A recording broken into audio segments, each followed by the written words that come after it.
what we've realized is that we even have to now confiscate chainsaws.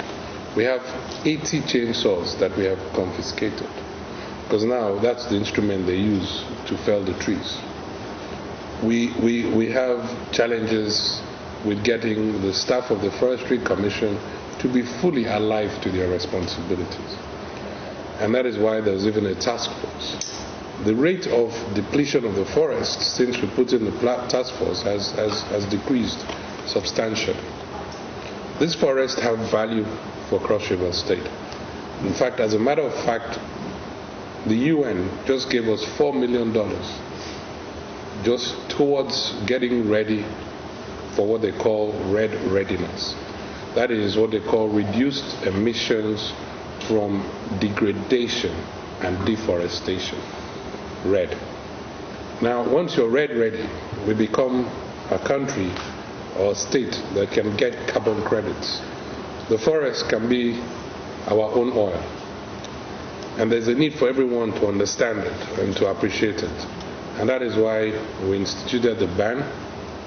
There's some strong lobby to remove the ban, but we need to protect the forest. We're committed to protecting the forest and our environment, and we'll sustain that ban, and we'll try and ensure that logging or wood is not the revenue point. One of the things that comes with the ban is that there's a policy that the state does not seek to generate revenue from the sale of wood. So it's not a revenue point. Our focus is on enforcement, and whenever we catch those who have actually illegally logged, we try very hard to prosecute, and we try very hard to make sure that we confiscate. The wood is also sold, is auctioned, and not kept.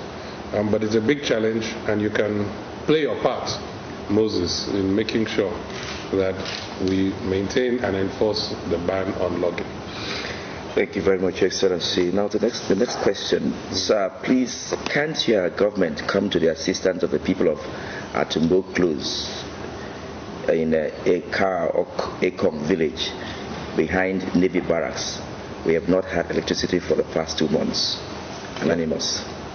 Okay, yes. Hello, Anonymous. The State Electrification Agency will be directed to I'm sure the DG is probably watching this, and I'm sure they'll come to your aid. Let's hope it's a problem that can be fixed by the Electrification Agency and not a NEPA problem. If it's a problem that can be fixed by the State Electrification Agency, then just like we've intervened in many parts of the state, we'll intervene and resolve the problem. Oh, Excellency, it is another Anonymous. Another Anonymous. It says, Excellency, why the government lays out the cultural center without following due process. Okay. And like open bid. I like that. I like that question, because it means that due process has finally been entrenched in Cross River. The cultural center was leased out before I came into office. There was already a lease agreement in place, and what we tried to do was enforce the terms of the agreement. But that was something that we inherited as an administration. But we have since implemented due process legislation in the state, and subsequent leases and procurements will be compliant with due process. Okay. This question is from Okon Basi, Unical. Okay. It goes this way. Your Excellency, in terms of road construction, creation, you have done so much. But my worry is over the undue delay of the construction work. It appears only a particular construction firm does almost all the jobs. Why is it so? Excellency, let me do a quick follow-up to that. and you couldn't help yourself. You see, where you have ball crane at the Corino, recently you intervened at Agbawi, off the House of Assembly village. Yes. Yes. There's a road on the left. Yes. It's very, very bad and it's threatened by erosion. It crosses the pipeline. Already you've done an electrification project right into the forest. And the forest again is adjoining the, I think, the Calabar River also. I don't know if you have plans for that route. Would you want to check bunkering in that area? Okay. First of all, we have multiple contractors here in the state.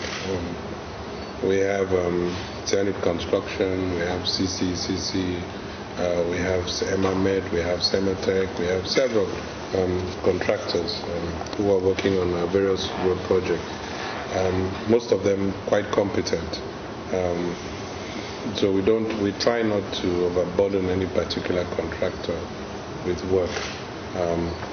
I think Zenith has been maybe the most visible in Calabar South in certain areas. CC is doing some work in Calabar municipality and in a few other areas, and so on. So for us, we're fairly satisfied with the contractors that we have in place. They're doing fairly good work, and we're pushing them hard to complete most of their projects before the rains come. There's some projects that are NDDC projects, and I think the project that you just mentioned might be an NDDC project, because what we're doing is the Akim one. We've done the electrification, but I'm not sure that is a state. It's a state project. It hasn't been started. It hasn't been started. Oh, it hasn't been started. Okay. Then what we try to do is, if the rains are coming, we try not to deliver projects in the rainy season for obvious reasons. So we'll probably have that listed for the next season. Do you have an interest in that? Because Varians have multiple interests. Okay, we'll definitely address it. Yes. Okay. Well, let's just take a short break, and then we'll come back again for the next round of questions. You just joined us. You're watching a very special program, 2 hours for the governor, where the governor has been so magnanimous to open his doors to members of the public to ask him questions on various sectors and various issues that concern the public. We'll be right back after a moment.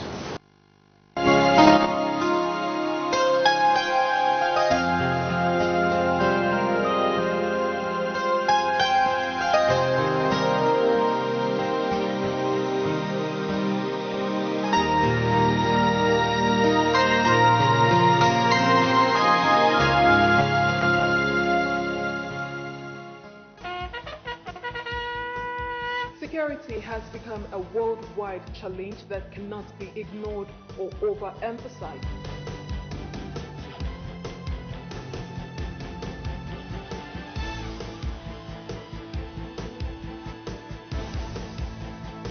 You need the right information at the right time from the right people to ensure that you, your family members, your property, and of course your society remains secure.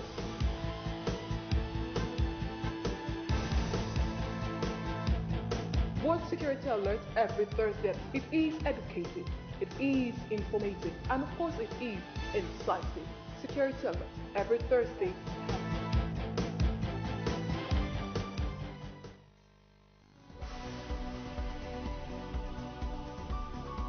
The Cross River State Emergency Response Center (ERC) has now been upgraded with the Quick Intervention Squad (QIS) and other components to make it your one-stop crime prevention best option. The center provides state-of-the-art, real-time, rapid and quick intervention services for the general public across the state against crime, fire disasters, accidents and communal hostilities. With the new Emergency Response Center Quick Intervention Squad, your security, safety and survival are guaranteed.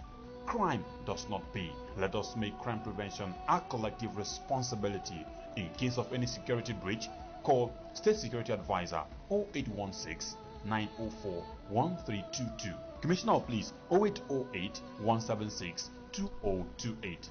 Quick Intervention Squad Commanders 0805 620 0200 0806 330 3749. State Security Service 0813 886 3601. Police Control Room 0813 356 8456 0705 335 5415.